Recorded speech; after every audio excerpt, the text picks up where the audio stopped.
21-ാം വയസ്സിൽ heavy licence എടുത്ത് ഇതേപോലെ ടൂറിസ്റ്റ് വണ്ടി ഒന്ന് പറപ്പിക്കണമെങ്കിൽ അതിനും വേണോടെ വേറൊരു റേഞ്ച്. ആ വരവൊക്കെ നോക്കി.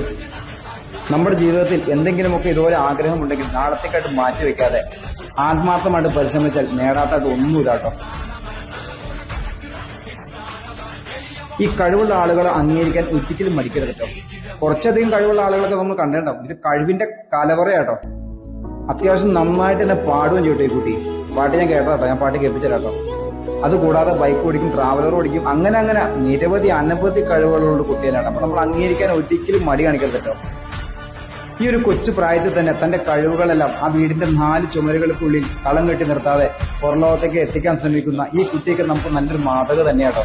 എല്ലാവരും ഈ കുട്ടിയെ കണ്ട് പഠിക്കണം എന്നാണ് എന്റെ ഒരു അഭിപ്രായം കേട്ടോ. ഈ കുട്ടി കണ്ണൂർ സിറ്റി ആനയെടുക്ക് തങ്ങൾ സ്കൂളിലെ ഒരു അധ്യാപിക കൂടിയാട്ടോ. എന്തായാലും ആ സ്കൂളുകാർക്ക് ഇതൊരു അഭിമാന നിമിഷം തന്നെയാട്ടോ.